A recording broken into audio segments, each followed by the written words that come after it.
Hello दोस्तों, आपका स्वागत है हमारे YouTube चैनल पर। आज की हमारी कहानी है गरीब किसान और जादुई सांप। एक गांव में एक रामू नाम का एक गरीब किसान रहता था।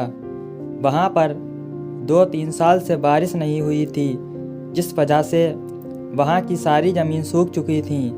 रामू बहुत दुखी था क्योंकि वो अपनी ज़मीन के ऊपर कोई फसल नहीं उगा पा रहा था।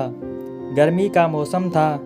आज किसान पेड़ के नीचे आराम कर रहा था। तभी उसे वहाँ एक सांप नज़र आया। वह सांप अपना फन फैलाए हुए बैठा था। रामू के मन में एक बात आई, यह सांप काफ़ी सालों से यहाँ रहता है, इसे भी इस अंधियारे के समय में मेरी तरह खाना ढूंढने में परेशानी होगी। फिर गरीब किसान ने मन ही मन यह तय किया कि वो हर रोज़ सांप को एक कटोरी दूध पिलाएगा।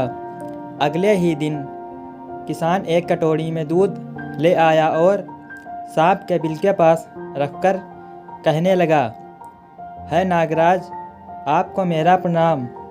मैंने कभी ध्यान नहीं दिया कि आप भी यहीं रहते हैं। सूखे की वजह से मैं तो परेशान हूँ और मुझे लगता है आपको भी परेशानी हो रही होगी, इसीलिए अब से मैं रोज़ आपको एक कटोरी दूध पिलाया करूँगा।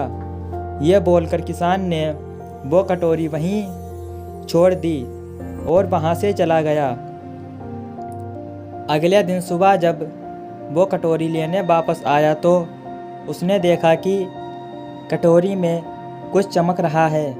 रामू ने कटोरी को उठाकर देखा तो उसके अंदर एक सोने का सिक्का था। फिर रामू हर रोज़ सांप को एक कटोरी दूध पिलाता और अगले दिन सुबह हर रोज़ उसे एक सोने का सिक्का मिलता। एक दिन रामू को किसी काम से शहर जाना था और उसने अपने बेटे को ये जिम्मेदारी सौंपी। उसने अपने बेटे को कहा, बेटा ध्यान से एक कटोरी दूध सांप के बिल के पास रख देना। किसान के बेटे ने अपने पिता के कहे अनुसार एक कटोरी दूध सांप के बिल के पास रख दी। अगली सुबह उसे भी सोने का सिक्का मिला।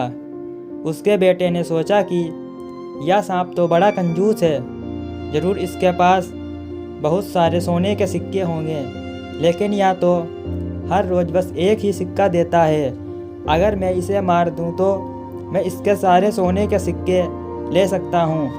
अगली शाम जब लड़का दूध देने के लिए गया तो उसने सांप को देखते ही उस पर छड़ी से वार किया, मगर सांप भी समझदार था। उसे छड़ी तो लगी पर उसने किसान के बेटे को भी डस लिया। सांप का विष बहुत ही जहरीला था। देखते ही देखते रामू के बेटे की मौत हो गई और जख्मी सांप अपने बिल में वापस चला गया। जब किसान वापस लौट कर आया तो उसे अपने बेटे की मृत्यु के बारे में पता चला। साथ ही वह बहुत दुखी और क्रोधित होकर सांप के बिल के पास उसे मारने पहुंचा। तभी उसने सांप को देखा कि सांप को भी काफ़ी चोट आई है। उसे देखते ही वह समझ गया कि उसके बेटे ने सांप पर हमला किया होगा। वो समझ गया कि परिस्थितियां ही कुछ ऐसी हो गई होगी कि सांप ने उसके बेटे को डसा होगा। उसने हाथ जोड़कर सांप से माफ़ी मांगी और सांप से अपने बेटे को वापस लाने के लिए थोड़ी देर बाद सांप अपने बिल में जाकर बाहर आया और उसने रामू को एक जड़ी बूटी दी। गरीब किसान जड़ी बूटी लेकर अपने मरे हुए बेटे के पास गया। उसने उसके नाक के पास वो जड़ी बूटी रखी। थोड़ी देर बाद उसका बेटा खांसता हुआ उठ खड़ा हुआ। जिंदा होने के बाद रामू के बेटे को उसकी गलती का एहसास हुआ। वो अपने पिता के साथ सांप के बिल के पास गया और उससे हाथ जोड़कर माफ़ी मांगी और बोला, हे नागराज, मुझे क्षमा कर दीजिए। अब मैं किसी भी पशु पक्षी या जानवर पर हमला नहीं करूंगा। मुझे क्षमा दान दें। सांप ने भी खुश होकर अपना सिर हिलाया और वापस अपने बिल में चला गया। इस कहानी से हमें 2 सीख मिलती हैं। पहली ये कि लालच करना बुरी बात, और दूसरी सीख ये है कि हमें निर्दोष जीवों पर हमला नहीं करना चाहिए।